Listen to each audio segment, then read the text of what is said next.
the boy became a celebrity. It built momentum for him, receiving admiration as an 8 or 9 or 10, by then 10 years old, is its own kind of addiction.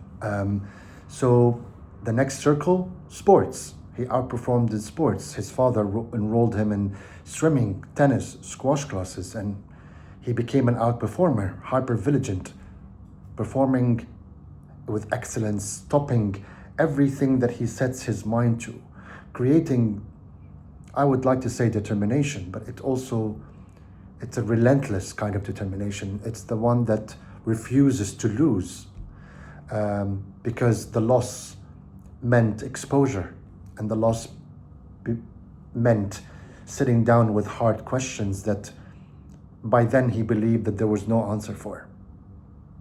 So he outperformed in sports. He became, among his sports peers, someone who played squash the best, played tennis the best, did swam the best. I had the best rackets.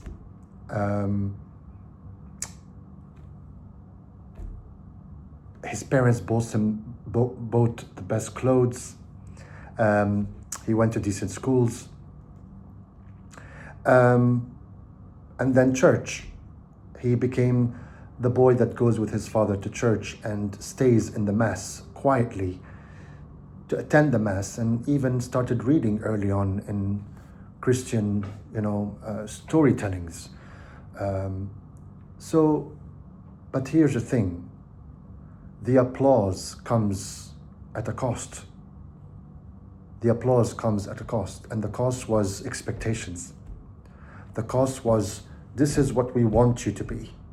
Now that you're inside the prison, now that you bought into the applause, now that you became at a certain level of excellence or performance, now comes expectations, comes fitting in, comes boxes. I call it prisons, but it's boxes.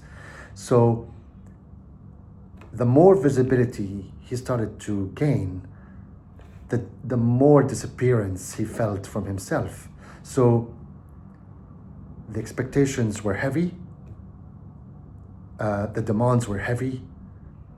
That meant a lifetime of outperforming himself. Even now, it was no longer about outperforming people, but it became about outperforming himself.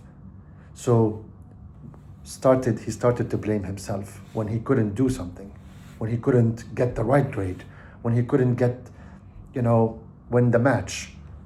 And in a nutshell,